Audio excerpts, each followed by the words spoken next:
episode 4. Hello, you are listening to Slash Dupe, the only movie pitching podcast where 4 very different ideas can come from one title. Everybody's been given the same title, some time to prepare, and comes to our table with a personal film or TV pitch of their own. But not all ideas are created or workshopped equal, and when we're finished, only one will emerge victorious. There's more on that later on. I think it is important to note at this point that nobody has discussed their ideas beforehand, so we're all going into this equally fresh. No, but wait. What the hell's Slash Dupe? Well, I'm glad you asked, Bradley. A slash dupe is film industry terminology for a rough, usually monochromatic work print of a film used in post-production stages for purposes such as scoring or dubbing, more prevalent certainly during the days of physical film. A slash dupe is, in effect, a mere unfinished representation of a finished film, and I hope at least that we will be able to deliver that one of us will be able to deliver that to the audience today. Oh, wow. Did that answer your question? Yeah, thanks. By now, if you've been listening to this podcast, you know that there is a dupe at the table. So one person out of the 4 of us does not know the title ahead of time. They will be getting it at the same time as you, the audience. The remainder of us, myself, the moderator, and our 2 guests, they have been given the title ahead of time, and they have prepared their ideas. Prepared is a loose term. Dan, how do you feel about the title you've been given? Yeah, I feel great. Good. I'm excited. Snappy response. Yeah, well, we'll see if that pans out, that confidence. Bradley, our guest this week, How would you describe your feelings going into this podcast, and how do you feel about the title? No, I like my idea. It's solid. It's solid. It's a solid idea. Solid 3-star idea. Well, out of how many stars? yeah, it's true. It depends. We'll get there. So our dupe today is Ryan. He's on a hot streak of being the dupe. Yeah, it seems like there's a bit of a running theme here with me being the dupe. But yes, for the 4th time, I'm the dupe. And how are you feeling about that? You haven't been given the title again. How do you feel about being the dupe?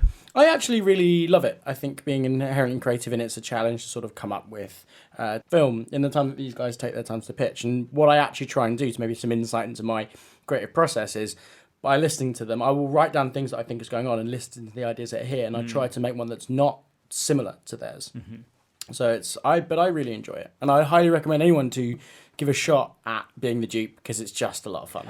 I mean, I feel in a lot of ways I've been inspired by Ryan. And, so you're equally prepared as the dupe. Absolutely. A title and nothing more. Well, yeah, sometimes not even a title.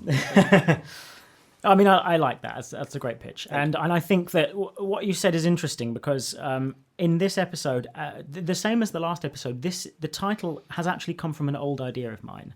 I probably came up with it in school. I don't even think it was in college or in film school, university or anything. I think it was an idea I came up with in school. And when I went back on some of my notes, because we've got so many titles, it's nice to pull from different... It's a coincidence that it's 2 in a row. But I realised that I had named the characters after my friends at the time and had them have all of their worst character traits and all sorts of other things, which I probably won't go into for the purpose of this podcast. But it was a thinly veiled attempt at sort of getting therapy. The angst. Yeah, exactly. The therapy of my younger self, getting the angst out of my feelings at the time. I think I know what this title is. It's not what you think, but okay. but because it's not one I've ever talked about because it's horrendous. Oh, okay, fine. I just want to say it's fascinating to now to unpack a title that I've lived with for a long time with one idea and hear all of the ideas that you guys come up with based on that. So I'm very excited. So the title today for your podcast is Potluck. So your title is Potluck. And as usual, it can be spelt reasonably any way. It can have hyphens. It can have any other punctuation. You can alter it slightly if you can justify it. But Potluck is the title. So Who wants to start? I actually, despite all my japes, I have 2 ideas for this. Okay. So I'm going to let Brad go first because if one of them are the same, then I can say goodbye to it. To be fair, I've got half an idea on this page. So Between us, we'll make an idea. Yeah. Oh, yeah, I don't mind starting. That's fine. Bradley, give us your idea for Potluck. All right, okay. So, how to start, I suppose. It's just a section of bullet points, isn't it? So I've got to start anywhere, and okay. we'll ask questions. So we'll start sort of genre-ish and move into the background of the film. Perfect. So the genre-ish is sort of an Orwellian horror. Oh. So Black Mirror-esque Orwellian horror, right? Okay. Interesting. Very interesting. So the idea is that this is set 10 years after in the future. Mm-hmm.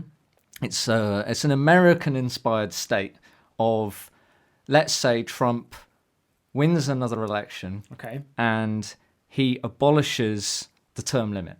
Okay. Right. Right. Mm-hmm. And Which goes is entirely possible, by yeah. the way. Have you seen the advert that he did where he stood behind Trump 2020, Right. and then the numbers keep going up and up and up? No, I've not seen That's that. Sort of That's thing. I don't know whether terrifying. it was a genuine advertisement or whatever, but it kind of feels like it would be. Yeah. Yeah. That's Yeah. definitely the Yeah. teaser, if not. But yeah. So the idea is then that the 10 years into the future, this pseudo-America goes to war over resources again, Yeah. right? And the country at this time is fully behind Trump. Like it's sort of a sideways alternate timeline, partially, Sure, because like sure. Speculative. Trump is politically well loved across the country. Like he's got like 90% in the charts, Okay. sort of thing.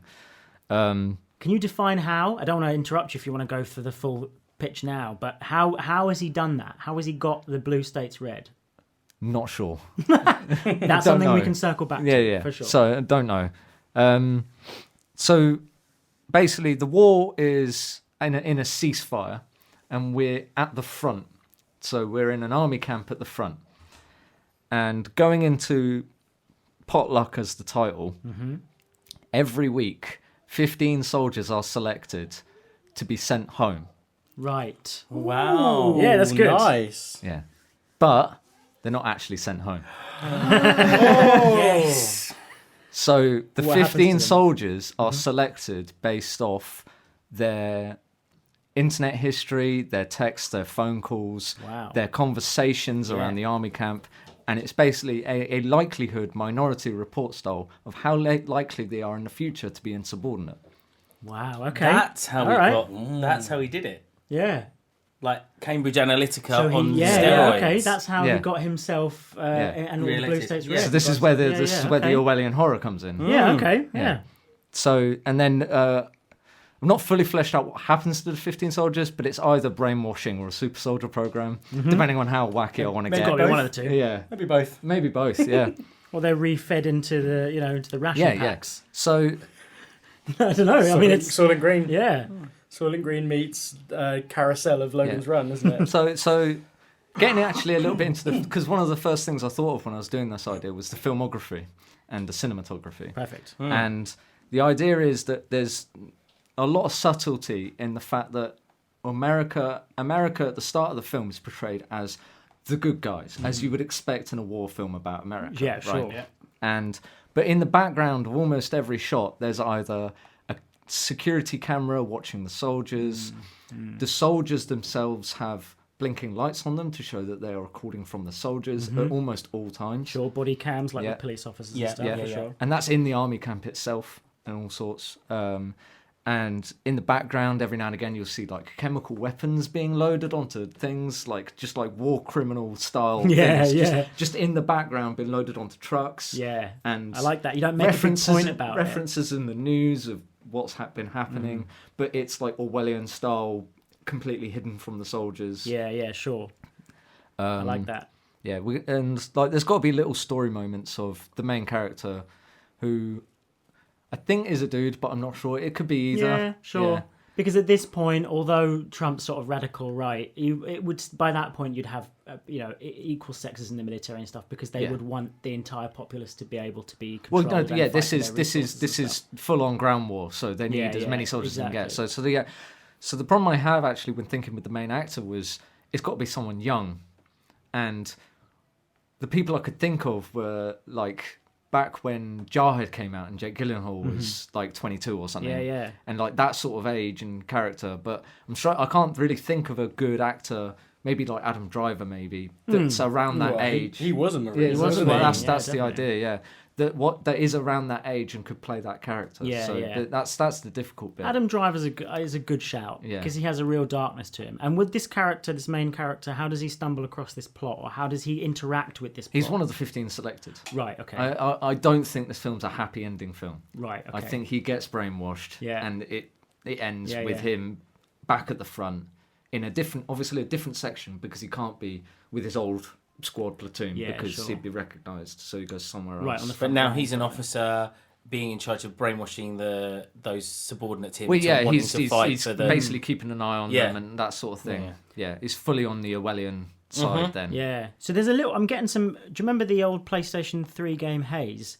I think it's a PS3 game. Yeah. I'm getting some super soldier because they brainwash the soldiers, give them this serum, and they would see all the enemies and kill all the enemies, and then when the serum wore off, the enemies were all sort of like civilians and whatnot. Yeah. So this thing made them see the world differently. But you could do that without a serum. You could do that with just a slow brainwashing of. Yeah, You know, I mean, they're like feeding already media into behind the people. war. They're not. It's not like they're against Yeah, the war in any exactly. capacity. Yeah, They're yeah. for the war. It's just they don't even know that they're going to be insubordinate. It's just a statistic. Yeah. To the government. I like that. That's a key thing I really like. Yeah.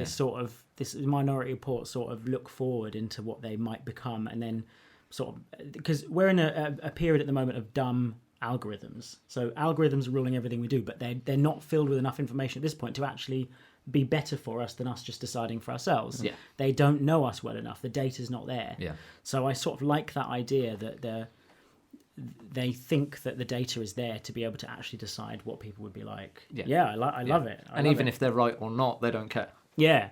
And which country are they at war with at this point? I'm not sure. It's got to be a war for resources. So Okay. it can't be one of the big ones like China or India, Yeah. because that would be that would devolve into a nuclear war. Yeah. So it'd have to be like a Middle Eastern state or a North African state where Yeah, there's a lot of yeah. oil but not a lot of nuclear power.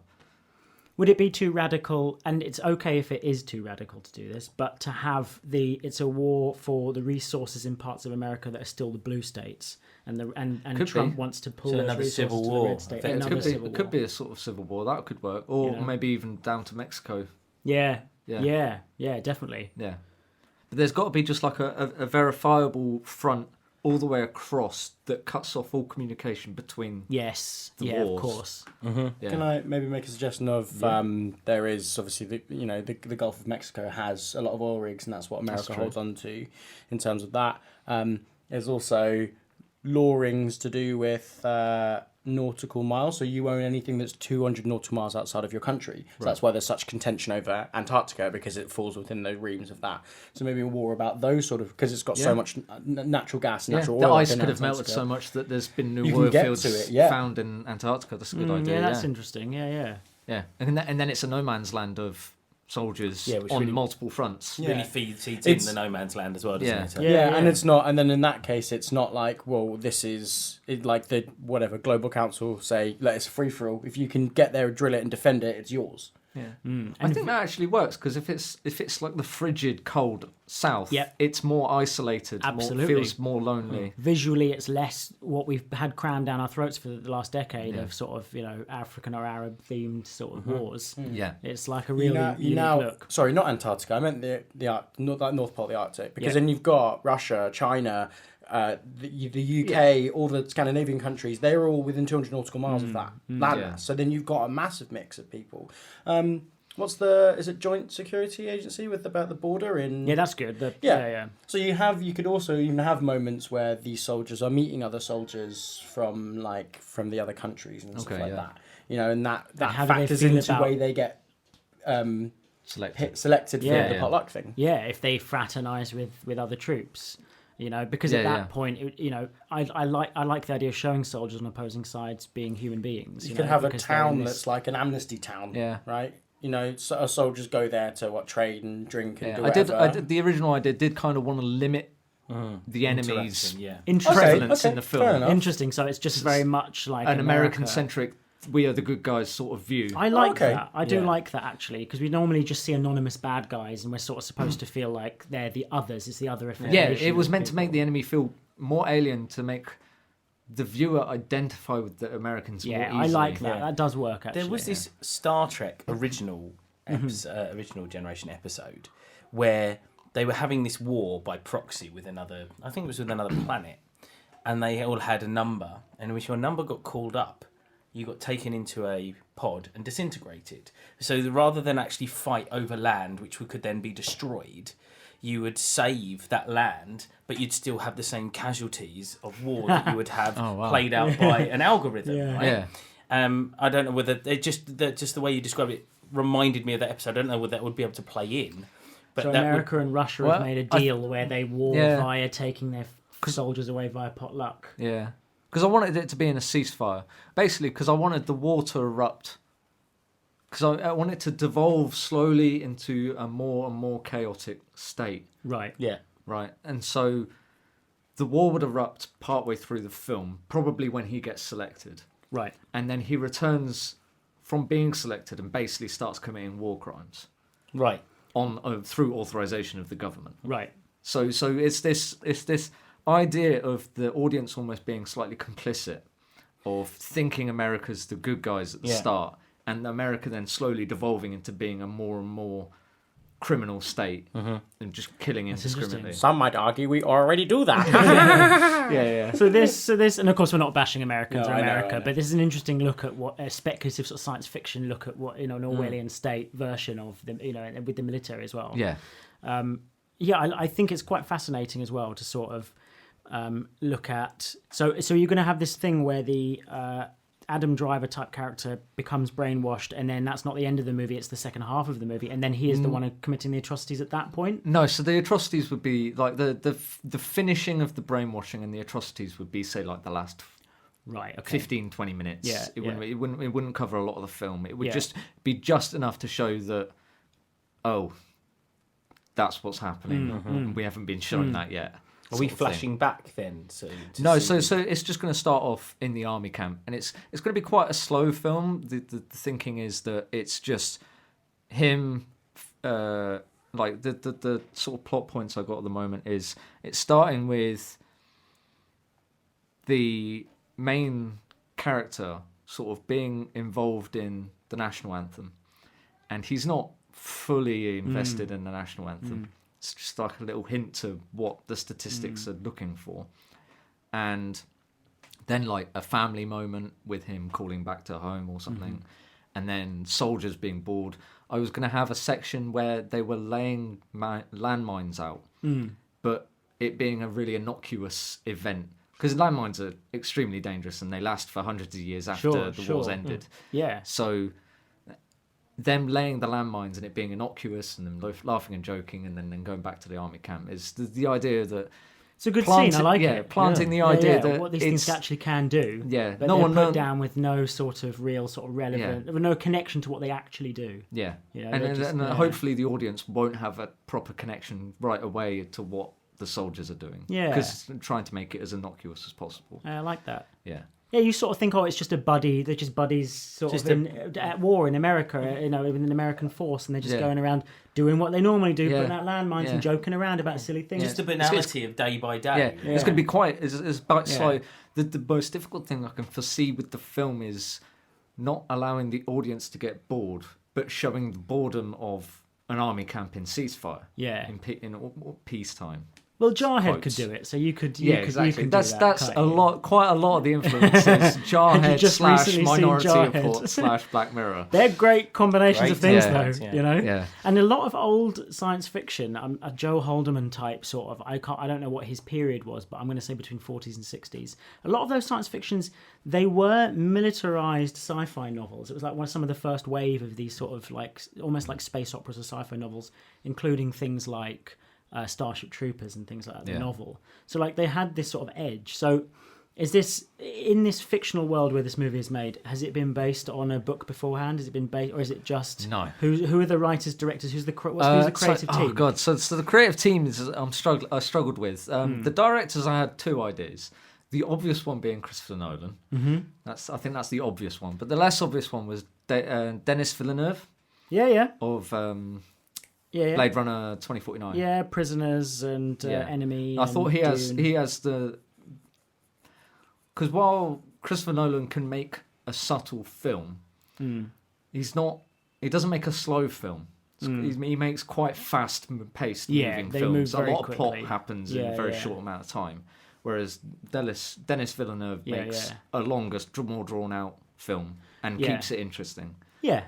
I think that's a good point, actually, because when you said Christopher Nolan, at first I was like, I'm not sure. But then I thought, actually, if he was doing a kind of...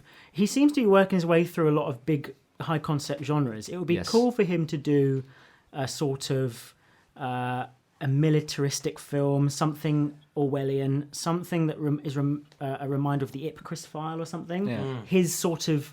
60s, 70s sort of paranoid thriller, but for this age. So I could see Nolan doing it on a massive budget.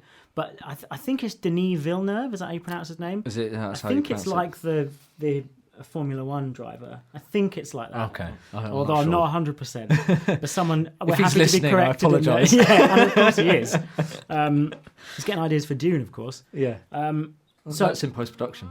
Oh, yeah. Ideas for the next one. But when you said Denis, I think, okay, I can see that, because he straddles this fantastic line between things being banal, like with Sicario or Prisoners. Yeah, Sicario they're very was sort of with generic the film I in a thought way. But exactly. But also with this horrific subject matter, and actually when you come out the other end, you go, oh my God, like that was really moving and really disturbing. Yeah. But at the time, it's the banality of it that actually builds to that. So I think that's a great choice for a director, like for sure. Yeah, so it's good. The thing is, like I said before, it goes from banality to chaos, and it's got to move very quickly. So the first half an hour to 40 minutes have got to be a bit plodding, and then it's got to move very quickly from him being selected to committing atrocities. Yeah, sure. It's got to move through that pace. Yeah.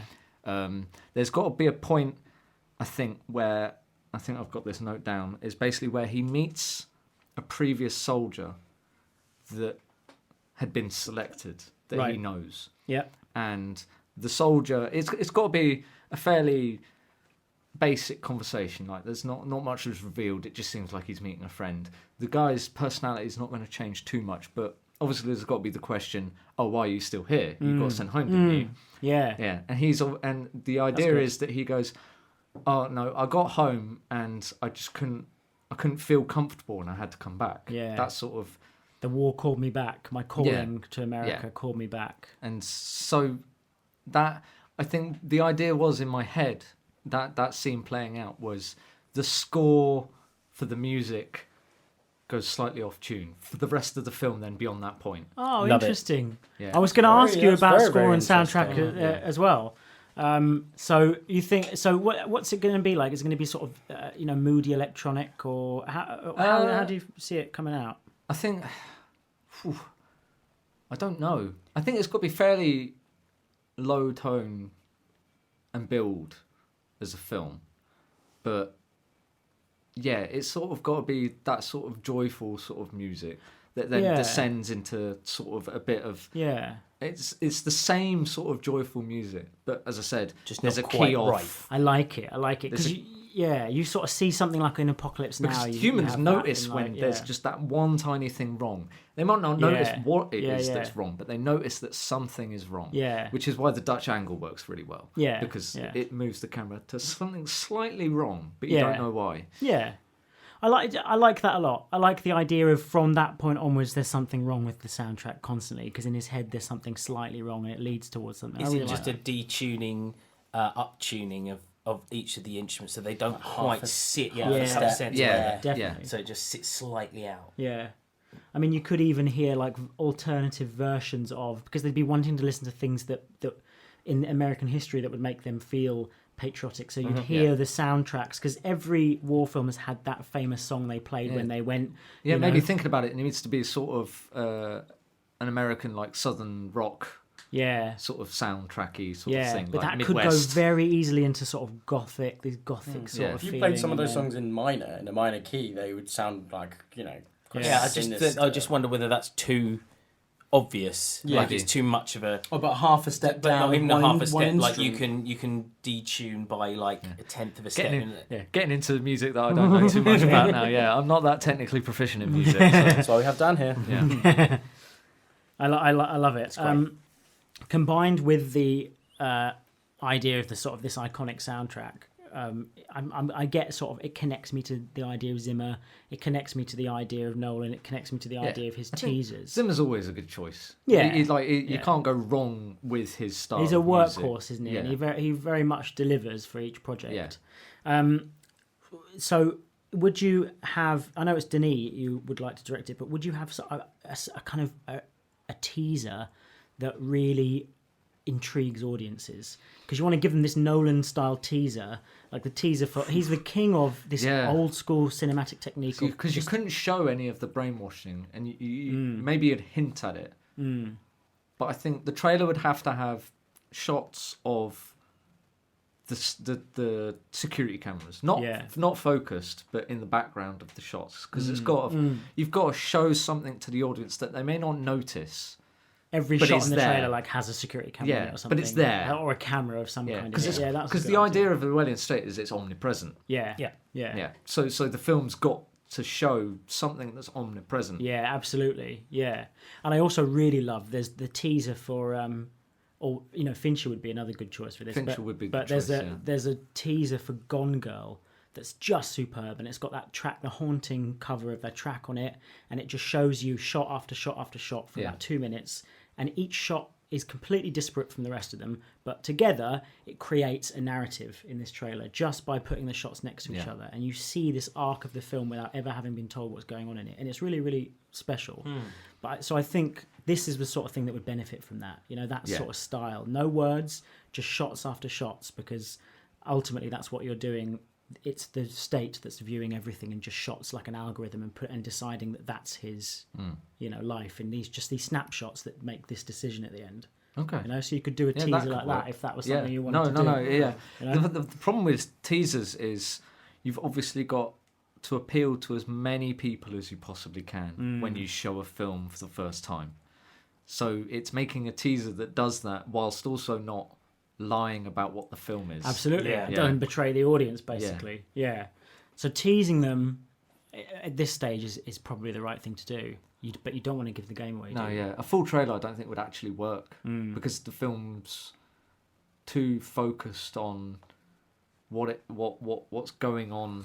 Could you have in an every army shot. conscription video? Yeah, that's a brilliant idea. Great idea. That's a great idea. The conscription video is the trailer, and that's it. Yeah, that's it. And it tells you the content of the film, in the way that a trailer does, but in the way that it could absolutely be the army conscription video of that time. Yeah, that's a great idea. Yeah. Well, they're saying that the army. I'm watching at the moment. League of Legends. Right. As yearly championships that go on pro level. Right. Twitch has a Twitch Rivals competition for that at the moment. That is sponsored by the US Army. Yeah. Is it? Yeah. It's weird.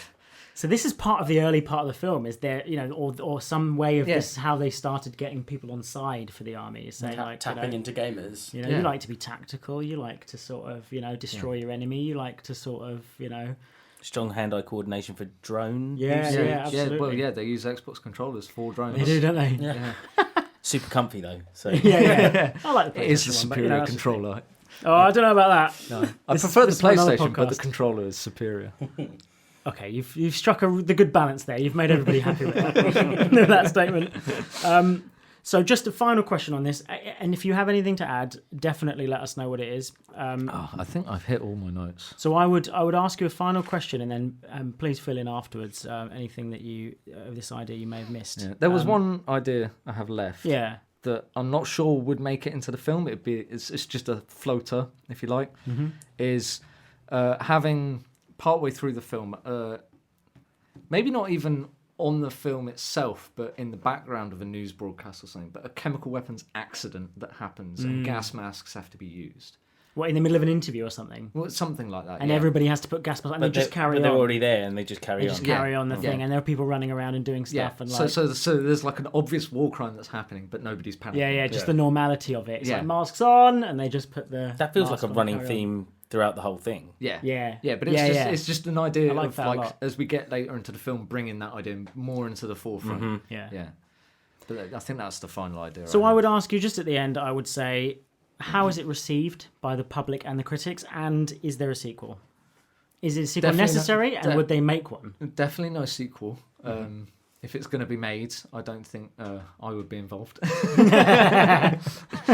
But I don't think it's necessary. I think that the film itself shows enough of what I would want to get across in a film.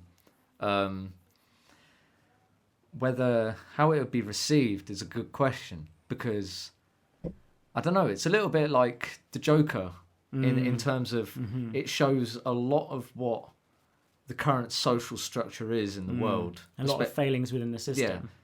Yeah. But I think it would be more well received, because the Joker's about the rich and the elite.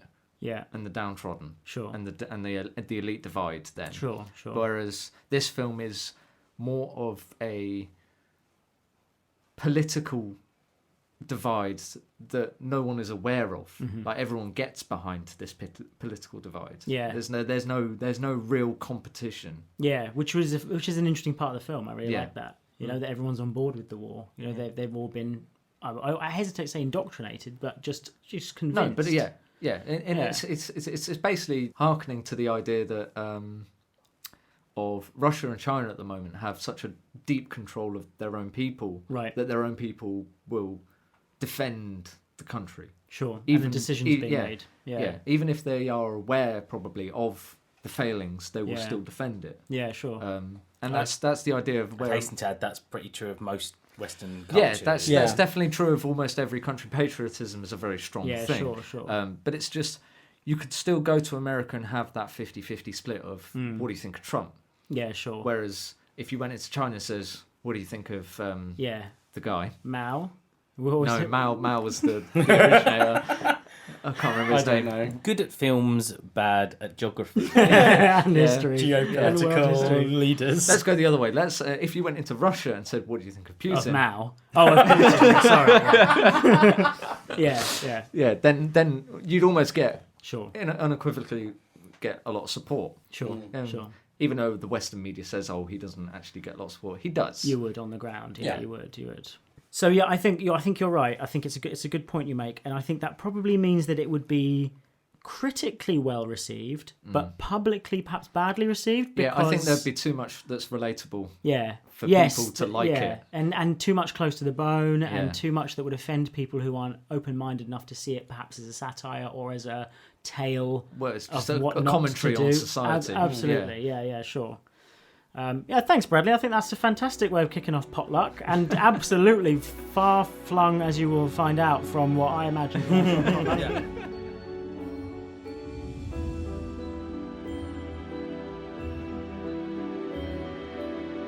How close, Dan, is it to your... Nowhere near. Nowhere near. So I'm going to put both ideas out, and we'll spitball them both. Please do. And if one of them's like yours, then we can get it. Yeah. So, number one, Seth Rogen film. And it's about a guy who's a low-level poker player, not very good, not doing well, until he discovers that when he smokes pot, he gets on a streak. Okay. And he takes this to casinos, and literally whenever he's high, his luck is extraordinary. Yeah. Okay. Right. So that's the first pitch, and the second one is a Will Ferrell comedy about the beginnings of the snooker masters with Barry Hearn, Steve Davis era, and it's in the style of like Blades of Fury. Yes. Oh, I okay, really nice. love that. That's a nice one. However, I would not want to curb you if it's the better of the two, but mine revolves around snooker loosely, but also revolves around weed loosely. Well, so actually, to be fair, it doesn't matter which one we go for. Doesn't matter which one you go for. Can we combine them? We might be able to when we get to it. We've got to have Mitchell and Webb as commentators, surely. Yeah, absolutely. Oh, and that's a bad miss. If when he gets better at snooker when he smokes pot. Maybe. Are you merging the two ideas? Merging the two ideas. I just feel like the innate Britishness of snooker would, and Steve Davis, that Steve Davis era where everyone, like Steve Davis was like the most boring man in snooker, right? But he was also the talent of the age or whatever. Yeah. Well, you look at what was the film Black Balls or whatever, where the guy plays balls. Right. And okay. Fine. And Glad you clarified that. And it's sort of like, it's not a porno. And it takes sort of that tongue-in-cheek British sort of what some people consider quite a boring game, but if you've ever played it, it's really really fun. You know, and they turn it into like the bad boy balls. But I mean, we're Was it going. Blades of Glory? Blades of Glory. So you're taking the Blades of Glory tone of applying it taking to a snooker. sport that maybe isn't as very rigid. publicly. Yeah. I mean, I love figure skate. Not going to go there. But that ridiculousness of taking it to a level where like the snooker is dangerous. Do you know what I mean? Dangerous. The stakes are so high. Yeah, and Will Ferrell's like he could even be a reuniting. Yeah. And having is it John Hader? Bill Hader. Bill Hader. Oh, Napoleon Dynamite. Oh, John Heder. John Heder. Yeah. Of course. So those two getting back in the game Love it. together. So it could be that director, the director of Napoleon Dynamite, because I really like Nacho Libre, and I'm probably one of about 3 people who did. I love Nacho. Are we going to Libre. have like some like absurd like stakes, like dodgeball-esque? Absolutely. Jared Hess directed. Yes, And Jared Hess. So that sort of tone, and those ridiculous stakes and things that just don't make sense. You know, there's like sharks swimming around one of the tournaments or something. Yeah, they're trying to make snooker back into the public trying to life. make it sexy, So trying like to bring it to death, people. There's like death, flaming hoops on the snooker board. What's the one about ping pro pong? trick shots and that. Yeah. That was Jack Black one without. Was there a ping ping pong pong? one? I'm sure it's called Balls of Fury. Balls of Fury. That's why. Okay. Blades of Glory, Balls of Fury. There we are. Next one. So kind of got that ridiculous level, but they always seem to pay homage to the sport extraordinarily well. Like they play it well. So you would get actual greats of snooker coming in and cameoing and making appearances, even though they're not really that well known. That's right. So you'd have them turn up anyway. Yeah. And people were like, "Who's that?" But you can tell it's a cameo because he can't act. Yeah, absolutely. But you'd have all of that stuff happening in it. Yeah, I love it. Have you?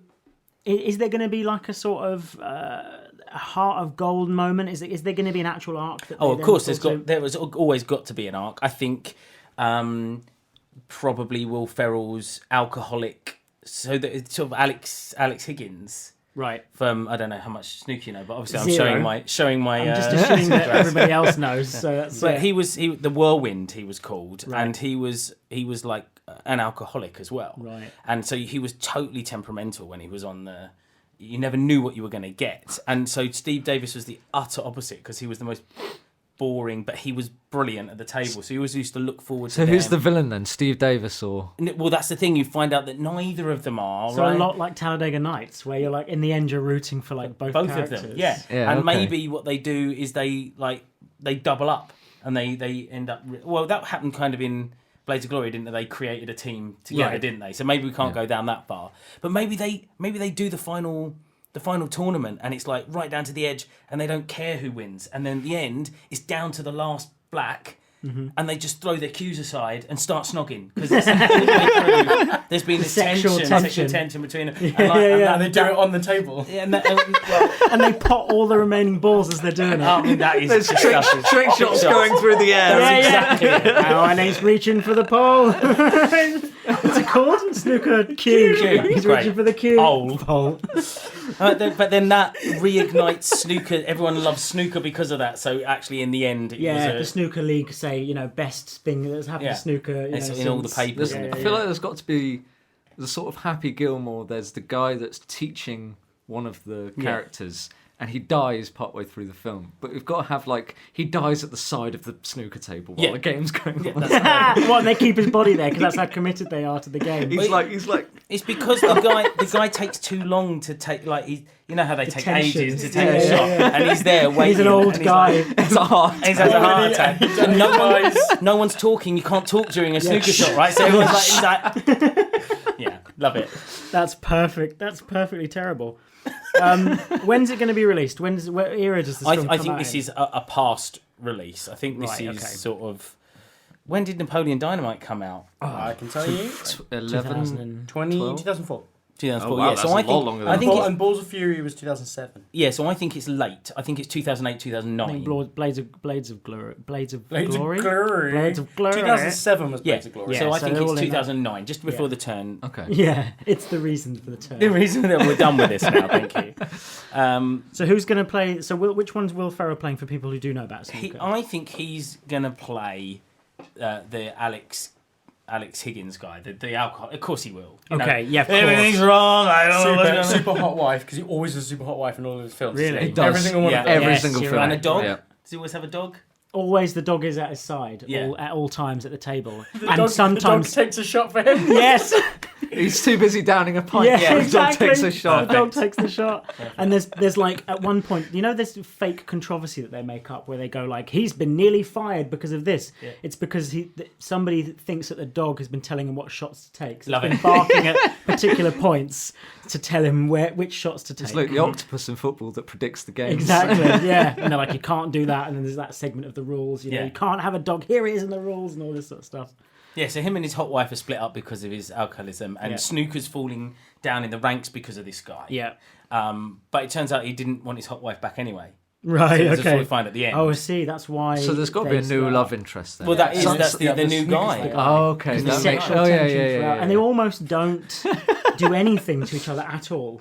But somehow you still feel that. Can I- sex. can Do you I know what make- They can don't I even make look this each other in the suggestion? eye. No, maybe they do. Maybe they, on like when they do like Okay, semi-finals on two different things, they're playing the shots, but they're looking at each other. As they're... And they're so good that they don't even need to look at the table. They just right, look yeah. at each other. Or the dog's taking the shot. That's the post-credits bit of romance where after they've kissed and you know they're a couple. Yeah. That's to show their love, isn't it? How much I feel like they're, there's to build the tension, and you've got to have like a 10-minute scene where it's just them playing snooker. There's no dialogue, no music, and they're just looking at each other. Yeah. Yeah, the entire game is played without them looking at the balls, just at each other. Yeah. They But definitely with more and more ridiculous trick shots as well. Yeah, trying to show off for each other. Downing a pint while looking. Yeah. they have to. He has to go find somebody, and they goes into like a dive bar, like a roadhouse dive bar, like playing, and they're playing snooker in the back. Yeah, he has to find his He has to do newest an love illegal. of He has to do an snooker. illegal game. Illegal snooker game, yeah. Oh, pool. He's got to play pool. Yeah. Oh, right, it's pool. Yeah, because you've got to learn like some American trick shot. Yeah, and it's like, no, you're gonna learn what you need to know on the snooker table with the pool. table." Yeah. And it's like, and he takes him into the back room, and this old wizened player shows him a shot. With one arm. Yeah, he's only got one arm in a snooker related Do you know what it incident. is? Do you know what He put his hand into the pocket or something. It's the shot that everyone wants to do, where you bounce it off all six. He bounces it off all six corners. Yeah. No one's ever made a shot like that. That's it. And it goes into one and then like pops out of the bottom, return, and then pops back into another hole. It's just the most ridiculous shot. And I'm okay. So Will Ferrell's Steve. Did you say Steve Davis? No, he's Alex Higgins. Alex Higgins. Who's Steve Davis? John, how you pronounce his name? John Heder. Right. Okay, I see. And it would be good to bring him back into the fold as well. I think so. I think it's due. You know. And they had such great chemistry Yeah. in Blades of Glory. Like it was, I really enjoyed Yeah. it. Same. I Really really enjoyed that film as well for what it was. Absolutely.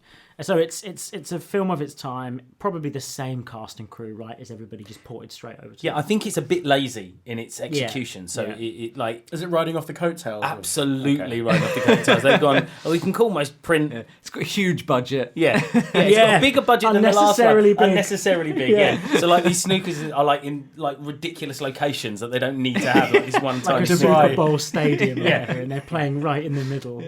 Right on top of the Burj Khalifa. Yeah. 200 Yeah. floors up. That's brilliant. This tournament that just goes around the world to all these famous monuments, and just like even though it doesn't make sense, they're on top of each one. Yeah, And they've got like scenes where they just throw insults at each other, obviously, don't they? absolutely. Yeah. And so, and they're the improvised scenes, which go on far too long. far too long, but Yeah. you kind of enjoy it. They outstay their welcome, but don't outstay their welcome. Yeah. Do you know yeah, what I mean? yeah. It's like, why else are you watching this movie? Exactly. It's not for the snooker. You know, I love it. So I also imagine that this is a sort of film, providing you don't mind, that has come out on DVD, but when Blu-ray came about, the studio didn't bother to upgrade it to Oh, technology. no, of course So not. you can only find it on DVD. Yeah, yeah. It's £2 in a bargain bin. services. Yeah, definitely on streaming. Yeah, now. because it had to have a Yeah. resurgence, But but, it's not not in enough to HD. get, no, It's still not in enough to standard put it on a definition. Blu-ray even. Yeah. And people on the message boards are like, when are we going to get HD a remaster. version of this of Potluck? When are we going to get a version of this that we want it in 4K? It's never going to happen. gonna happen. Never. I'm okay with that. Or maybe it does happen. It's just really badly upscaled. Yeah. And people are complaining about the quality of it, even though it doesn't matter at all. All right, so I feel like this, if we can't think of a good poster and tagline for this film, then we'll never Yeah. be able to think of a good poster or title for anything. If it's like grab life by the balls. Yeah. I think That's a that good might one. have been Balls of Fury as well. Oh, No, was it? Jeez, I'm good at this. Oh, no, sorry. The one for Balls of Fury was a huge comedy with tiny balls. Here we are. So yeah, Grab Life by the Interesting. Balls was Yeah, a good that's one. good. And I need and what are we seeing for a poster? Oh, it would definitely be Will Ferrell.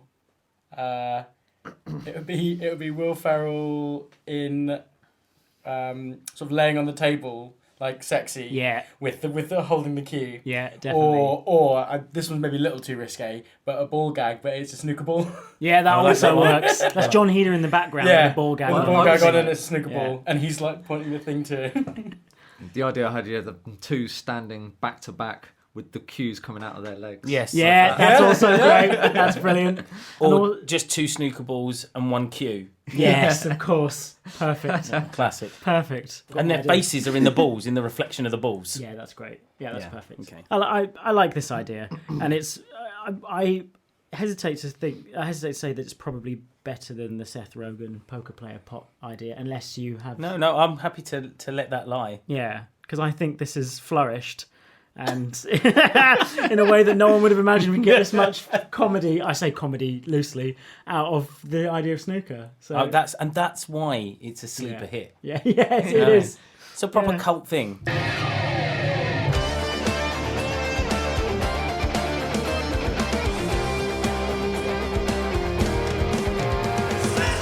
How does this actually work? This podcast. Well, what happens is we're going to pick a winner at the end of this episode, and there's a winner at the end of every episode. But I don't want any of you at the table to think that your idea wasn't worthy. I happen to feel like an idea comes out, it's your own, you're inspired by the title in some way, and then it gets workshopped by everybody. All the hands touch it, it becomes something new.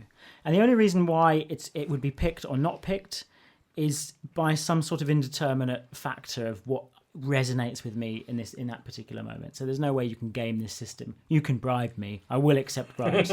But don't for a second think that your idea isn't good if it's not picked. It's not really a competition for that. What we want to do is we want to get the audience involved. We want to get them to vote on the eventual winner, and that winner, we will make the idea into a trailer. And we'll make that trailer and put it out onto our networks, and you can watch us embarrass ourselves trying to recreate the idea that somebody's come up with. There's no criteria for winning this. And of course, winning is also a loose term in itself anyway, because you don't really win anything if I select you. You go to... We're all winners at heart. Yeah. If I pick you, you go further towards more embarrassment as we pick the idea apart and then potentially make it into something worse than the pitch itself. But, I would say also, you guys listening, if you don't agree with the winners I've picked, tell me, because we will select a wild card out of, if we get, unblemished support for one idea that I didn't pick, Dan is definitely plumbing for his last episode Especially idea. when someone's been robbed. Still sore about that. Still sort of like that. That could be any one of 2 episodes. That is totally true. Because we'll chuck a wild card in there, and it will be the wild card that you guys give us.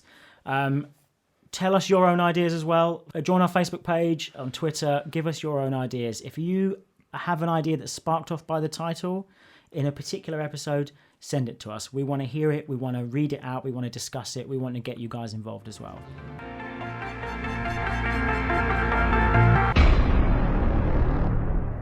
So now we're in the second half. I think it's the right time to throw the title of Potluck over to our dupe. So Ryan, have you had some time to think of an idea or a few ideas for Potluck?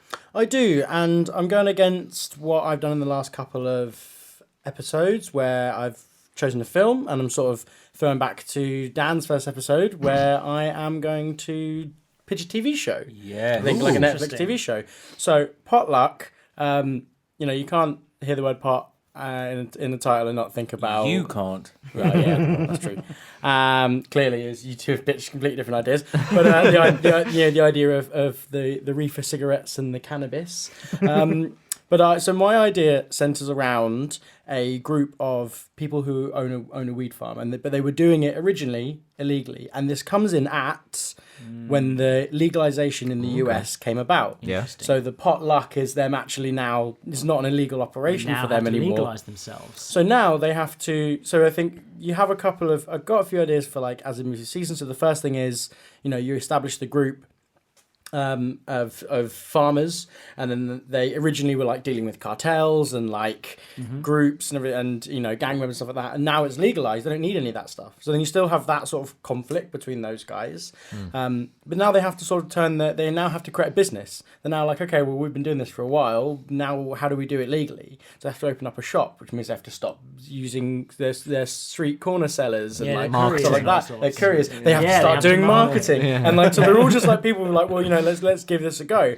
And so you have that sort of thing. They have a store, and it's like maybe they get the their best peddler is the guy who starts running the store for them, and where in it started off in Colorado, so you maybe begin that story here, and you begin to sort of understand how they have to evolve themselves from sort of doing something that was initially quite illegal, like growing it in forests and stuff like that, to now actually having like established land. They have to buy it. I remember watching a sort of documentary on this sort of stuff, and for a long time, after 2012, banks wouldn't actually accept money from farms, from weed farms, because it was still considered illicit. Right. So there was just cash. They had safes full of cash. Interesting. So even though they were legal, They weren't allowed to have a bank deposit account. their They weren't money. allowed to have their money That's fascinating. come in. They just had cash reserves. I think maybe the idea of the first season, I imagine it'd probably be like a 12 episode, 8 or 12 episode. And the first is getting all this stuff like off the ground, how they do it. And then you sort of have that thing where season 2 rolls around and it's like, they're in it, man. It's been legalized in a bunch of other states now. They're having to really up their marketing game, where the shop's doing really well. They've got regular customers, and it gives you an opportunity to bring in, there's TV shows like Weeds that did really well. Yeah. Well, the corporate nature of it should come in season 2. Yeah. So at first, it's just an independent business. They're trying to start an independent Like business. a mom and pop shop. Yeah, and also I love the idea that there are all these reprobates that you sort of find out, one of them's really good at maths. That's why he is good at the calculations when they're doing the hydroponics, Yeah. He's good at this now. He can set up the business. He's the accountant. All these people that haven't found their place, which is why they're doing this. They're dealing weed and they're part of this system. They're actually expand. They were into- ahead of the curve. It is potluck that this now got legalized, and they're like, we've already got a farm established. But it's still difficult to understand for them how they can transfer their skills of running on the street and running it underground into a small business. Absolutely. So that's the season 1 arc, and then season 2 is how corporate it becomes. How corporations are now running. And weed also, farms and so they'll have buying them out a and stuff like that. consultant will come in and be like, I'm a specialist in getting things off the ground. And Absolutely. That. I've been to Amsterdam and sort of seen in the pleasures of that lovely, all the lovely pleasures city. from what I hear. But Humble brag. I found that one of the weirdest things for me was like I was going into a bar, going to a club, sorry, and they had the security checks, take everything out of your pockets, and I put my hand in my pocket and I had a baggie, and I thought, oh my god, like, and then I took it out, and obviously because it's so normal there. So how does that deal? As I said, there now people walking around. Do they start like fragrance lines, and where do they expand into? So I think the idea of bringing in other states, and do they start going statewide? Do they start actually, if the corporations are taking over, do they then sort of link up? So you get in a lot of places and bars. So my friends own a neighborhood bar, they call it in Peckham, and that's not to sort of be What's the a next. neighborhood bar? So neighborhood bar is basically you work with local breweries, other local businesses. You're not trying to there to like be the biggest next best Weatherspoons. I see. You're there because you are for the love competition of, for the love with of them. You're there to support each other, and that's the benefit. Of the and so they business. help. Right. They like get discounts at the barbers and stuff like that, and whatever. So it's like they're trying to now instead let's keep it away from this corporate America and let's keep it back to sort of people who want to try and do this and grow it and sort of have the sort of build that network. I think the title Potluck is great, and it lends itself very nicely to It's that. like a capitalist Breaking Bad. Yeah. Yeah. But there's got to be a point where a reverse break. The reverse Breaking Bad, where because of things those get choices better. they're being because of those Yeah, choices exactly. they're being outcompeted.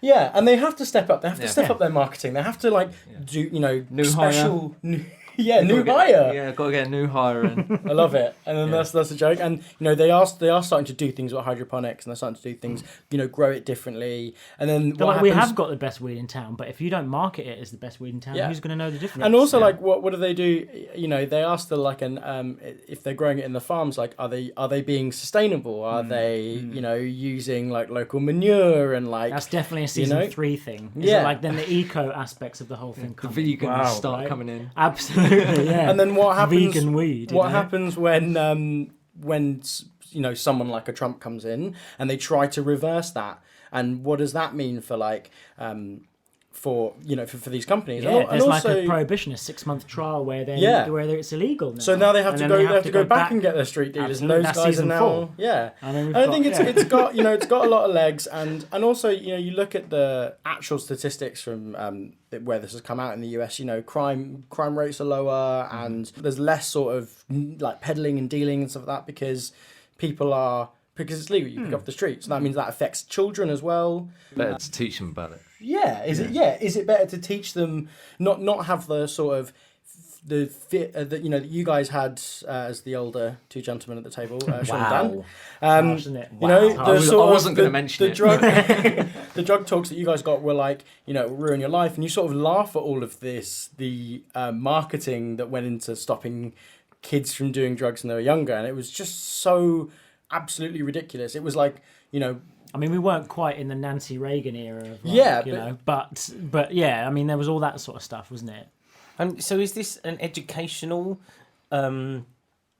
documentary, like an educational series, or is it more about the human element? Is it about this family or this friend family and how they then interact with this growth of what would maybe they were happy with the way that they were dealing, and then as it turns into legalization, how do they deal with the literal corporization of everything, I think and so. the fallout, the inevitable fallout? Because at the moment that's four seasons of everyone getting on, and that doesn't make for the best. I mean, but the enemy at first would be The other, yeah. But then how do we, The inevitably corporations building is up the second to season, but building up to the the strain market of making this demand. happening. Yeah, how does that affect the friends and their relationship or their I see. family? Yeah, Is of it- course. Yeah. Going into, is it a drama or a comedy? Or is it a mixture? I think How heavily does it lean on one you side? can argue that The Wire was funny. I would say The Wire is funny. It's definitely sort of Because it could go full wacky, Always Sunny in Philadelphia sort of style. I sort of, with my initial idea basing it off, like I said, the success of things like TV shows like Weeds, which was a little bit more serious. I mean, that did have a different undertone to it. And obviously Breaking Bad has the sort of the down and out and like that sort of aspect of it. I sort of feel like it's somewhere in the middle. I think the idea of Potluck is the fact that they were doing it. They are ahead of the curve, so they actually start doing it better than everyone who after 2012 thinks, oh, I know, I'll have to do it. And actually that raises the point, if they were growing illegally already, they're suddenly going to, like on whatever it was, November 4th or whatever, suddenly November 5th, they're going to walk in and be like, oh, hey, we were ready to go. They would have clearly been growing this. So maybe that's something that else comes in, that someone investigates them and they realise that actually they were growing it illegally first before actually creating and registering for a farm and I everything think like that. you'd sort of devalue the fact that by making it too funny, although it should be funny because there is humour in this. Yeah, there is. But you devalue the idea that this actually happened. This people would have had to have done Yeah. this. Is this transformed like from- a dangerously close docu-com like The Office, but not quite The Office? So where it is like Modern Family? it's let's say, or something. or where it is a documentary, but it's not a documentary. It's not based on real life events, but not real life events. I mean, I know what you think mean. that'd be pretty good. And the humour comes from the sort of characters. absurdity of the situations. Yeah, but they act like real people. But there's comedy in what's going on. Yeah. I'm almost certain, like now and if you must be able to like actually tour weed farms like people tour vineyards. Yeah. I I mean, like- that should be what they try and do in one of the seasons to Yeah. bring up. Then they talk about the weed as if it's a wine. Because they've only one of them went to Italy for a holiday once and like toured one vineyard, and then they It'd sort of be like Amsterdam or Cambodia or something. yeah, exactly. Where you just know? sort of and then like taste it. Do you taste the the notes, the orange the elderberry, the and- orange yeah. notes? Do we go full gin? Yeah. like, where everyone's like adding Definitely. new stuff. and Definitely. that straight dank Kush? And like one of them splinters off and creates a rival company, and then it's like then there's two, and then that's like season 5 is two big companies going head to head with two completely different ethoses, right? Is this getting to season 5? Oh yeah, this will be like a sleeper hit that like you cannot believe that it gets this far. Like Right. for some reason it just keeps getting season after season. This is how Does I it feel. get Like, better? Like each that- season? I think Absolutely. it adds, Yeah, and yeah. it will get to. And again, Weeds had 5 feel it, seasons, man, 4 I feel seasons, and it was, it was. I think, and you and have then it's so many unceremoniously Yeah. destroyed. Then it's canned. The shit canned. think- with, well, like, you know Season what? 6 though. Do you know what? Corporation takes over America. Exactly. I've got that was the idea, but it's been. in. But the Brothers idea. I think the end. If it was to end, what would happen would be it would be quite distraught.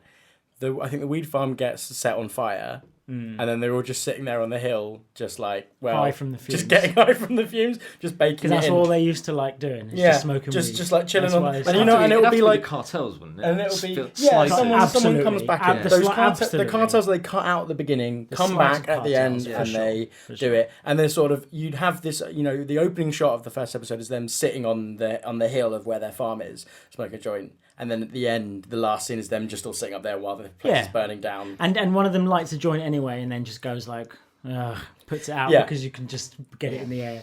You know? That's the unceremonious end to season 6. They were just about to start season 6, and they got told they cut it short. it's not going to end. So but they still managed to give it a nice round ending for their fans. And every character gets that resolution. Someone goes. The guy who said he was good at numbers or whatever. They give the 100-point stuff. Goes and teaches biology. Or horticulture. The hallmark or of every whatever. great series on TV at the moment, at the very least, is two characters get married.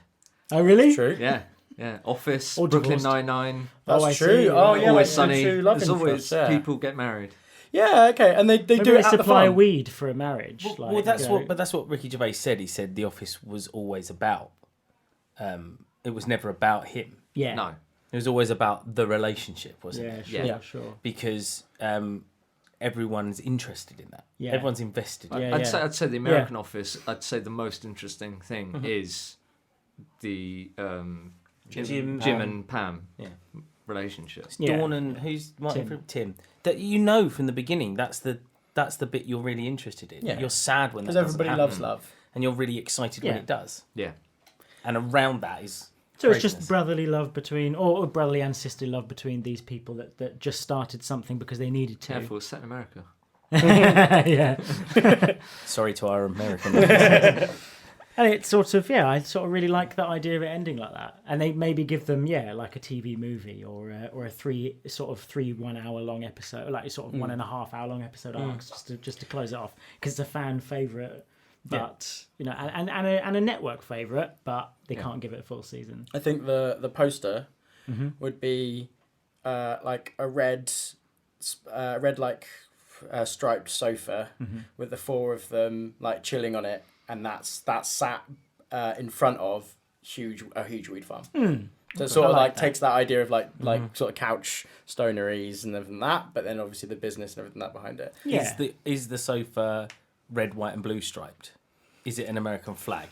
I think red, white, and blue accented. Right. Okay. It's not like the American flag. That would be just but- so much cooler. Just sat on an American flag sofa. In front of this field of weed. Field of weed, yeah. That would it would be. It would be that That's if season it 3. was. Yeah, I mean, if that was an actual documentary, that's what it would be like, Yeah. and it would have all those, 5 stars at Cannes and all that. It'd be all around them, wouldn't it? Or a weed. And it'll be all weed leaves instead of the wreaths. Yeah, that's good. Yeah, that's good. And maybe it'll be like maybe it should be it will be all of those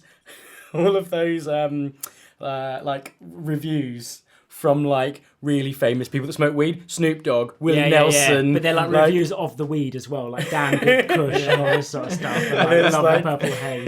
What are you going to say, Brad? So I was going to say that going back to sort of the corporate idea, the corporation has got to be like a group company that's buying out all these different weed Absolutely. farms. But they know absolutely nothing about weed, and like this middle manager comes in that tries Yeah. to manage Yeah. them, and he's terrible. Yeah, absolutely. It's Nestle. Yeah. And it's just like Yes. like people, and maybe the thing with that is like when that starts to happen, people start going back to street dealers because they don't want that centralized. Yeah. Always exactly the Like, same where's every my connection time. with the person I know all the time? I see them and know them. Go to Why your am I- independent cafes. Don't eat a chain. exactly. Yes, yeah, and that's what it begins to sort of become like. And and like all the people that work at those shops are clearly people that don't smoke any weed. Like, hi, how are you? Yeah, Welcome to our definitely. place. Like, just Yeah. completely the opposite of it. And I don't even want to, providing that you agree with this, I don't even want to name who we think the actors No, would be. I don't even know I feel who like it's we like. all, everybody listening to it knows who they are. They know who should be casting it. You Yeah. feel it, right? It's totally that. I mean, there'll just be like the one girl that has a sort of weird like curled up glasses like Roz from Monsters Inc. Like those sort of ones. You know what I mean? She's like a little bit like rockabilly chick, Yeah. like that sort of thing. She'd definitely be like, I like with the that. girls like. And what about a tagline? Have we got a tagline for this? Oh no, I didn't think of one. Maybe we can work it. Maybe we can work it together, or we can push it out to the So fans. good, it's almost brackets ill, out brackets legal. Yeah, that's good. Nice. Yeah, it's fine. You We've could got have that. just really simple. It's lit. Nice. Yeah, That's yeah. good. Nice. It's lit. Yeah, I like it. Oh, I mean, there's just a question because I think a soundtrack for this sort of thing it will feed directly into the tone of it. So you can answer the tone question with the soundtrack. Are we gonna have no real score but just give like pounding soundtrack? You know when you just hear music from like a massive speaker in like Notting Hill. Is it Notting Hill Carnival? It's like, is it? We're just going to. Well, I think you can. All the way through. That's You can, that's, Trying to sleep in your tent. that's beautiful. I think no, you open yourself. There was a lot of like Cali rock and a lot of like there is literally a genre of stoner rock, but you can throw like All right. psychotropics in there. I think it opens. There's a couple of bands. Like there's a band called Dune Rats from Australia. They are like they're keeping that like punk rock sort of like skater surfer like thing alive. There's a lot of surfer rock. A lot of definitely the opening episode definitely has some Sublime in it. Mm-hmm. It has to. Of course it does. And and you can Yeah. sort of keep some chilies as well. That sort of Chilies be good. Yeah, Yeah, And that's sort of Snoop very Dogg's like West- musical supervisor. Yeah, of basically. course. Like he no, selects but then the also songs you and, like throw in you throw in rap, you throw in like trap Yeah. music as well. Like you've got like a huge mix of Sure. what you can do Yeah. with it. Okay, and I just want Actually, to. you know what? Go on. DJ Khaled's the musical supervisor. Yeah, isn't fair enough. it? Actually, no. That's too East Coast.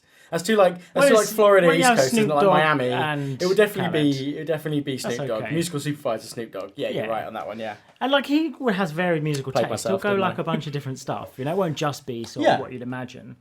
And I want to throw in. I think his name's Destin Cretin. I think that's his name. Although I really have no idea how to pronounce any of these people's names. But he's the guy who directed Short Term 12, and he did something that didn't hit home in his sophomore film, and then he did something. Was it I'm Not a Hipster? No, oh yeah, I think so. He did it most recently, and it sort of has been getting a bit of buzz. It's sort of like a return to form. But it is Destin Cretin, right? Yeah. Okay. Creton. And he's got a good sort of. He has some of a classic Hollywood vibe sometimes, and then he has like a proper sort of gritty. I mean, Short Term 12 is like almost like a documentary, so it feels like you're in this place with these people, and it's very grounded and earthen, but at the same time has like a real narrative sort of punch to it. I had one other idea, and the only reason I laugh at this is it was about an animated film about pigs and about wild potbelly pig. But the only thing that made me laugh is that they lived in Pennsylvania, like Pigpen, and that was it. And I laughed more at that than the rest of the premise. So wait. Potluck. You somehow connected that with pigs. Potbelly pigs. Oh, I see. Potbelly pig. That The makes only sense. I potbelly wasn't pig listening. in Pennsylvania, and it wins the lottery. That was my other idea. And it wins the lottery. That's why it's lucky. How does it win the lottery? I don't know. The pig. Well, it's not like it picks it with its like trotter, like as a good luck thing for the Ticket owner. gets left to it in its owner's will. Yeah. Something like that. Well, No, the it's more like the farmer no, has it's more numbers on like each pen, and the no, pig. it's more like choose which one. It's more like an anthropomorphic pig. So sort of like Oh. Sing or like that sort of. Oh, hang on. Yeah, sorry. Yeah, so it's more like they're not like animated pigs. That they're anthropomorphized and they live in. I Pennsylvania. think you picked the right idea. I definitely picked the right one.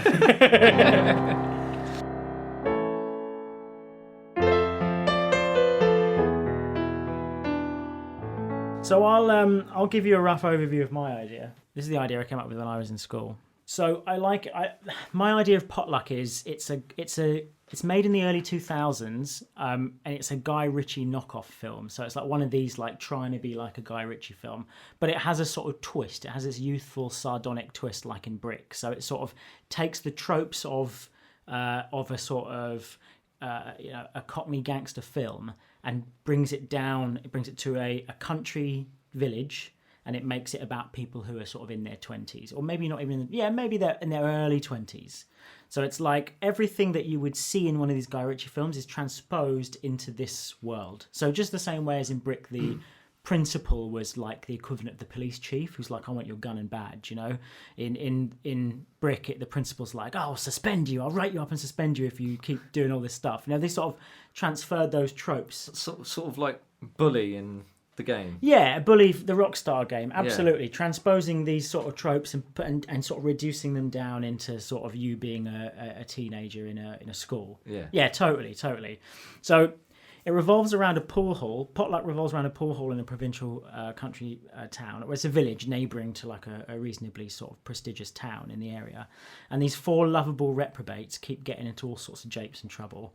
And it's all to do with this underground pot ring that's just come in. But what I like the idea of is that pot in this part of town has never really hit off, so they're only just getting it now. Right. So it's like they've never... brand new thing. Like one time, like Aunt Jemima's cousin's brother like once took speed because they thought it was a diet pill, but they don't know if it was speed. It might have been a vitamin, and they went crazy all day. But no one else has touched drugs in this whole place. They just don't know anything about it. Everyone thinks it's the devil sort of thing. Absolutely. Yeah. They just don't know what it is. It's not for us. It's not for this village, you know. Yeah.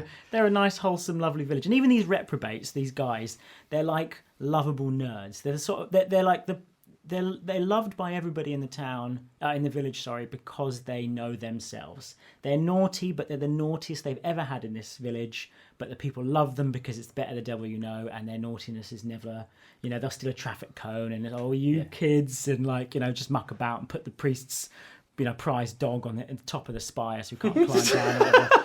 I don't know. And then that's a jump from a cone. Okay, that's true. Dog in a really dangerous situation.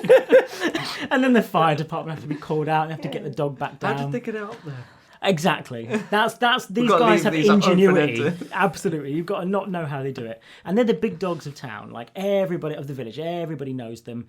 They're young and respectful, even though they're naughty. So this is like 500 people in this village. Yeah, absolutely. Tiny. And they all know them, and on the wrong side of the law. And then, you know, the copper's always chasing them, but it's always if it wasn't him, it's definitely a fat copper, isn't he?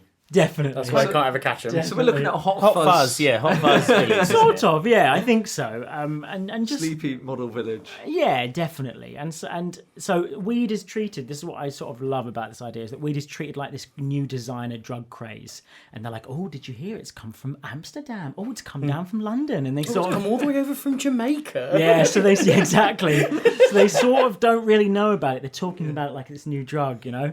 They can't call it weed then. Everybody's got to call it marijuana. Yeah, absolutely. Absolutely. And they've got to completely pronounce it wrong and call it all those reefer cigarettes and all this sort of stuff and wacky tobacco and all those horrible terms people use. Absolutely. And I think that... So what happened is bigger boys come to town. So the bigger boys come from a neighbouring town, and they know about this stuff. Maybe that's their brothers returning from university. That's what that introduces it to the town. Yeah, that into the village. I mean, yeah, that's good. So that one of their brothers introduces it to them, and they're a bit knowledgeable about it. But as this is happening, the bigger boys come in, and these bigger boys from out of town, they know about pot, and they know they can get some serious money, and they are the heavies. They are like the mafia rolling into town, right? Into these boys, you know, lovely Start seeing town. them on dark corners. Absolutely. Yeah. And in their shell suits driving Vauxhall Novas. Yeah, and like Sierra Escort Cosworths and stuff like that. And like all of those. That's it, man. That's it. There are those sort of wide boys. They're those sort of rude boys. They're those sort of like, they're basically like classic chavs. I don't mean modern chavs. I just mean the retro chavs. Yeah. The ones that don't even exist the anymore. Ali G satire chavs. Absolutely. Yeah. And they roll into town, and they are going to own this place. And they start to slowly take over using pot as their device. And they start to get people hooked, you know, on this horrible thing. And you're right. So the characters are, and these are the genuine character names that I'd written down. So these character names are the same. Some of these ideas are different. When did you write these down? When I was in school. Okay. So there's a character called Big Bad, and he's a massive. Well, there's a character called Big Bad, Cusack, Sharpie, and Killstreak, and basically they have to. So Big Bad is a massive brick of a man. He's a cartoon-sized muscle-bound bruiser. He's like Butcher from The Boys, but younger. Right. And he works as a bouncer at a local bar, and he's paid in drinks. And he's also a night owl and a stuntman. So he does some stuntman work. Well, he says he's a stuntman. He says he's a stuntman, but that's just his reason why he gets knocked about all the time, because he's robust. That's what his mum says. Oh, that's why he's a stuntman. He's quite robust. He's got a homemade highlight reel that he's made. Yeah, exactly. Of his mates like running him over with their car and stuff like that. Yeah, so that's big bad. As Sean says this, if you were friends with him when you were younger, remember these are all loosely based on you. Some of these people will go, "Oh, that's me." Yeah. I think I know who those people are. I know. So there's Cusack, and it's spelled Q-SAC. But the reason he's called Cusack is because he's a lovesick fool, and he always quotes lines from John Cusack movies, and he's a John Cusack lookalike, and that's how he gets some money as well, because there's quite a market for it in this small village. Is that there's a lookalike. In a small village, there's a lot of cool. Maybe like someone. You're really narrowing down the casting there. He's a John Cusack lookalike. No, but you say that, but I think because this was a film made in the early 2000s, he needs to be Asian or African, and that's the joke. That's part of the joke is that he doesn't got like look a really John strong Cusack. accent, and he Yeah, thinks he looks absolutely, and he doesn't look anything like John Cusack, just with the hair. That's all, Yeah. and maybe like he's got a mole. Or He's got to whatever. be the only foreign person in the entire village. As Of well. course, so Yeah. that's why the novelty. So sometimes when they bring him over to do lines from, John, get some money for being a John Cusack impersonator at a party, which is definitely a scene we get to see. They're just asking him about where his heritage is from and stuff like that. So it's that's his whole deal, and yeah, it's a hair's breadth away from racism, basically. Yeah. Do you know what I mean? Like in Which these way? days, it'd be frowned upon. Yeah. Sharpie's a graffiti artist, and he's like quite philosophically sophisticated. And I think he's sort of a faux intellect. So he sort of doesn't know anything, and all of his quotes are wrong. So everything he says and everything he puts on the wall and every piece of advice he tries to give to somebody is wrong. So it's unequivocally wrong. Something like, what they say, lightning does strike twice. Yeah, and that's something our mum used to say. We're like, no, mum, you've got the phrase entirely the wrong way around. Or, sometimes lightning does strike twice. No. So he gets them completely wrong. And his phrases make sense, but they are the absolute polar opposite of what they actually are. And all of his philosophies and ideas, and every time someone's in pain and he gives them advice, it is comically wrong. And then we've got and he paints copies of artwork for money. That's his job. Like, he can paint absolute perfect carbon copies of artwork. See, I thought about this, man. All of these characters are the same as they were when I wrote them. I haven't changed anything. Killstreak's an avid gamer, obviously, and he equates everything to video game logic. And every time, and he games every scenario, and he lives this perfect. He loves his life because he lives it as if he's playing the best video game ever. So if he's carries around his own stat sheet. Exactly, himself. and marking stuff off. And like when he's learned something, he'll, and if he's walking down the street, he's having a great time because he's walking down the street as, Nathan Drake or whatever. He's walking down the street as a character in a video game. That's never boring for a character to walk down the street in a video game. It's amazing. So he loves everything he does. And he is a self-proclaimed, self-taught martial artist. So he knows martial arts, but it's only his own brand of martial arts. He has a home-built wooden katana at home. Yeah, definitely. And he learned it from like video games and films and TV and and they were really terrible because it was 2000s. So he wouldn't have really got any really good video games that he would have got all this stuff from. No. GoldenEye. Yeah, so he knows how to karate chop, doesn't he? He knows how to do it unarmed with GoldenEye. So there's not much more than that. That's just the overview of the characters. Okay, so Cusack. I mean Sean.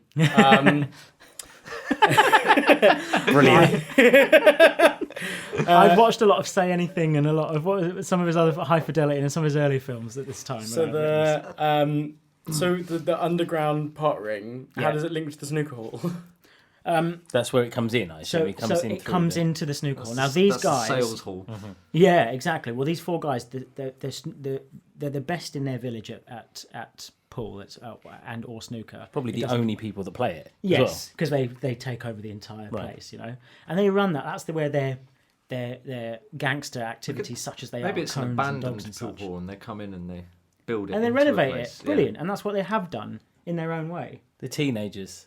No, Well, but they're they young men. They renovate it, but they just they chuck a sofa in there. Yeah, and people and start they to put, flock to it. okay. Renovate's a strong word, but they bring a crowd in, and slowly it starts to spread. It's like a hang area. Yeah. It's like a youth club. Yeah, definitely. So because these are good guys in reality, they're a little bit like the people from Booksmart. Because I watched that the other day. It's absolutely phenomenal.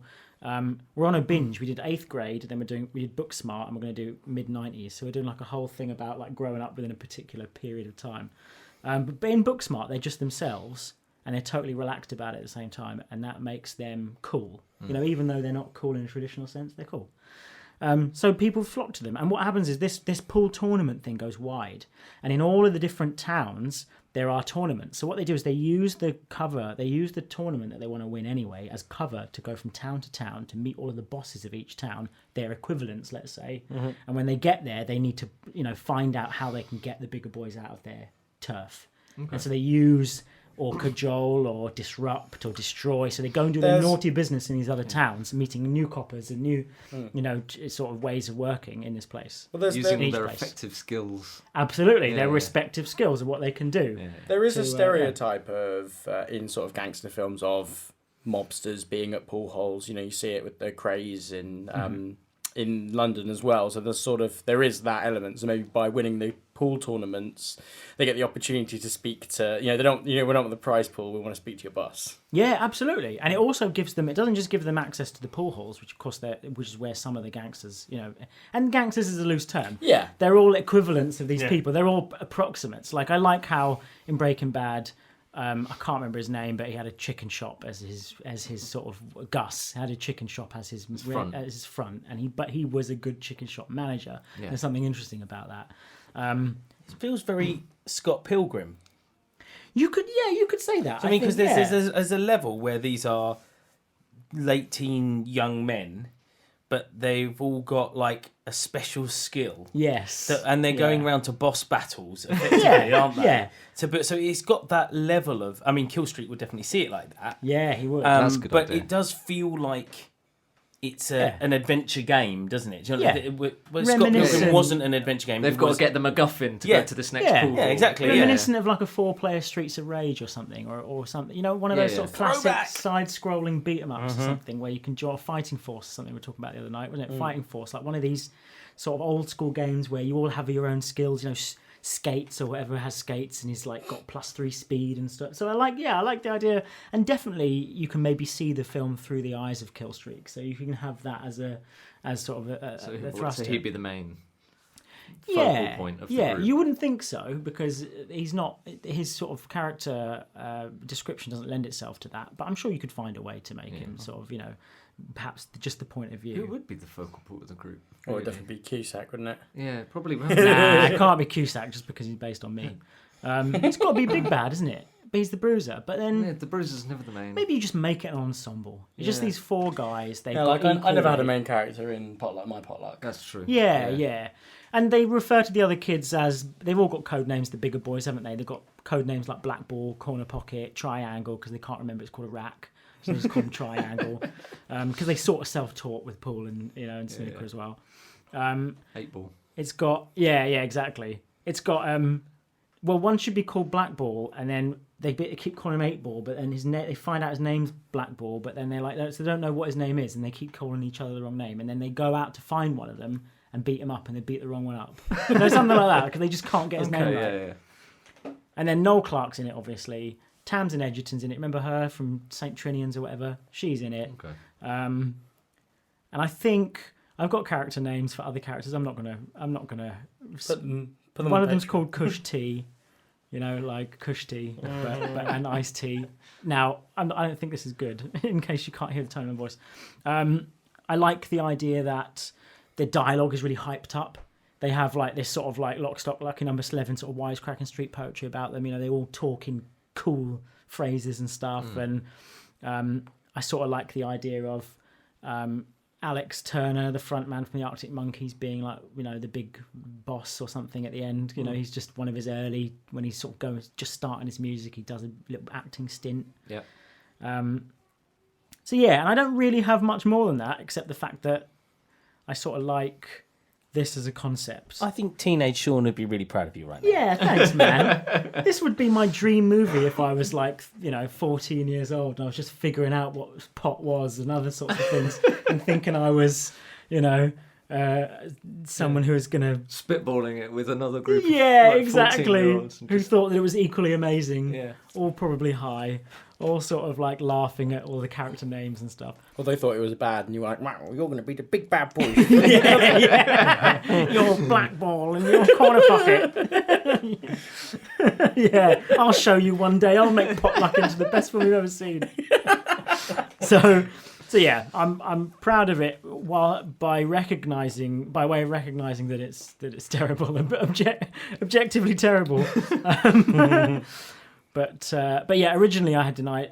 I changed the title a long time ago, so I think I changed the title while I was in college to Dirty Bastards, and it was about the same 4 characters, but they, but a Russian. Although maybe I shouldn't have said that. Maybe we should have used it as a title. But they're trying to transport a painting for a Russian, obviously for an evil Russian, and it gets destroyed while they're transferring it. So the same characters. Well, maybe this is a sequel.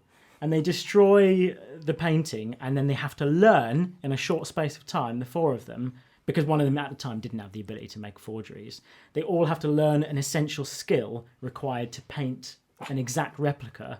And then it's a film that changes from like a gangster film into a film about them learning about art, and then they have to perfectly It's like paint. Mr. Bean 2. Yeah. And I promise you that I wrote an entire outline to this, and it's like 10 pages long. Was that not the entire outline? I tell you what, if we get 100 reviews on iTunes, Sean, you will post that. Yeah, I mean, we definitely won't get 100 reviews on iTunes or on Apple Podcasts, but if we do, I will post it and I will read it out exactly as it is. I won't alter one word.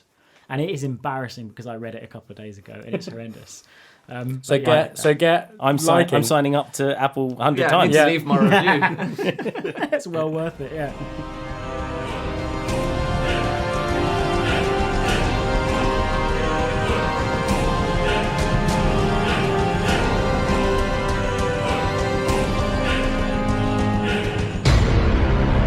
So, I think it's about that time that I pick a winner, and I'm just going to come right out and say it's my idea. No, I'm joking. That would be horrendous.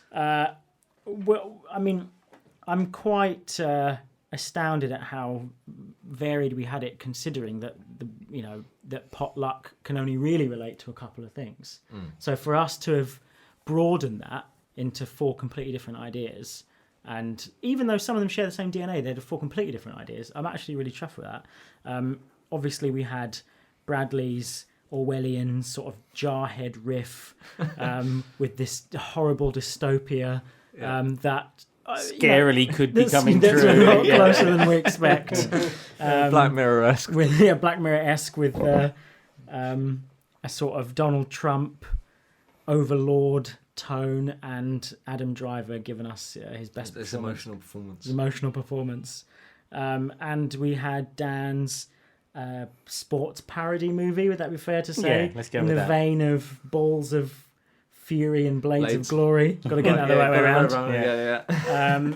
With Will Ferrell, with Jared Hess directing, and we had Ryan's idea about as the dupe about multiple seasons of television where they go for the whole arc from illegal to legal small company to corporate to their freedom and their return to themselves and their relationships with each other.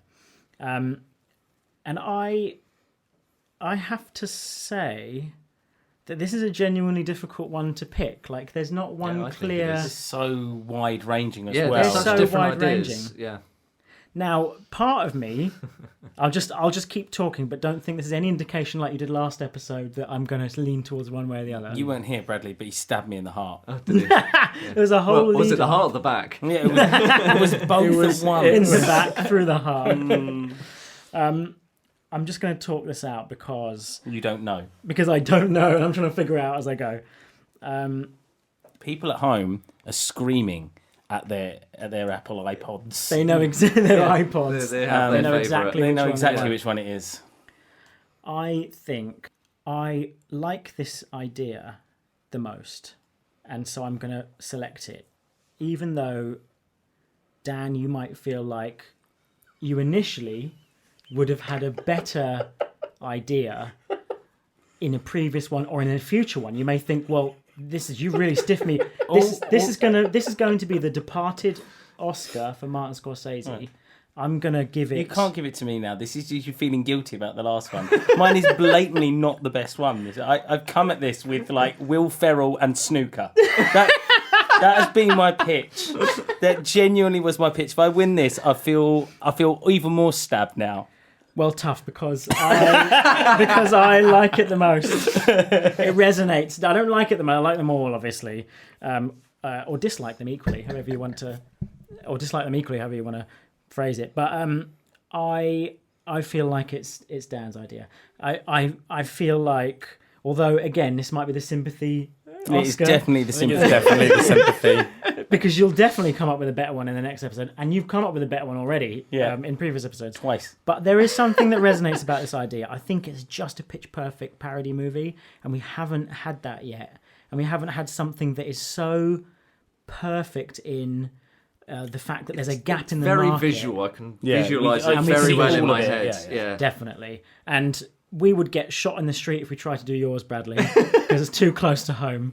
And Ryan, your idea is genuinely too good for me to want to ruin it with a trailer. Yeah. And I'm just going to take this to Netflix now. Yeah. Mate, we all want you know where I am obviously. now. I understand why I haven't won so far. I now know where the bar is to win. All you have to do is do one episode, do one episode badly, get a sympathy vote, and then Sean will vote for you. That's it, done. No, I'm kidding. No, I would never do it on those grounds. But just in terms of the actual idea itself, I just know that you'll come up with a better one in the next couple of episodes. But the standard of everyone is so high. I agree. We're all winners. And actually, Dan, your idea was, as Bradley said, you can totally visualize it. There's so much you can do, and there hasn't been. I mean, the last film that that sort of Will Ferrell was in with Sherlock Holmes, or was it Sherlock and Watson? Yeah. Which we know as your worst film, isn't it? That's half a star. Half a star. Yeah. Wow. And it's not. I'd give it 0 stars. And the Wayans brothers haven't done anything in quite a while, so I think there is something. Maybe if we were to do it now, it's possible to do it now as well, rather than back in 2008. Yeah, fair play. Absolutely. So if you agree with my selection, or if you disagree with my selection for the winner for this week's episode of /Dupe for Potluck, then send us a message, join our Facebook group, pop us a message on Twitter, DM us on Instagram. We've got an X Collective Instagram and Twitter. We have a /Dupe page on Facebook. Tell us why you think I'm wrong. Tell us why you prefer another idea. Tell us, and we might throw it in as a wild card in one of the later episodes. And don't forget to subscribe on Apple Podcasts and Spotify to receive the episodes as soon as they drop. To be honest with you, the more you review and rate, the more chance we have of making these. So if you are enjoying it even a little bit, if you'd even listen to 1 or 2 more of these, chuck a review down, chuck a like down, chuck a subscribe. 5 stars. Give us 5 stars. Someone is trying to influence you. I don't know if you heard that, but there's some sort of voice in your head telling you 5 stars and nothing less. And it just gives us the ability to know that we're making something that resonates with an audience, and we'll keep doing it, you know? And remember, after 100 5-star reviews, Sean's going to read out his original script for Potluck. Yeah, codenamed Dirty Bastards. It will happen. And Dan, I know you wanted to take a moment, and so do I, to thank Jimmy Drew for his equipment. Yeah, awesome stuff. So Jimmy Drew lent us all this audio equipment. He does loads of stuff. He's a man of many, many talents, but mainly just want to say thank you to him. Yeah, thanks, Jimmy. Really appreciate it. So I think that we've had a very, very interesting episode of /Dupe today, and I'm very proud of everyone's ideas. It just leads me to say thank you to our guest today, Dan. Thank you very much. Thank you. Bradley, thank you for coming. Thank you for having me. And Ryan, thank you for being here. And congratulations, Thank you very much, everyone, Sean, for hosting. on your ideas for Potluck.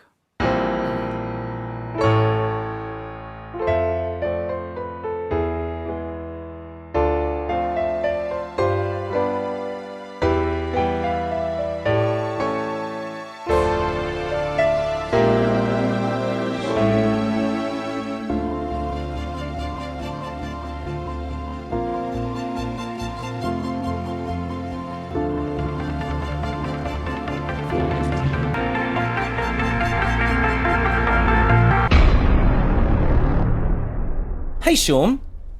So what's happening about this podcast? Well, what will happen is we will pick a winner at the end of this episode, and that winner will go into a pool of semi-finalists.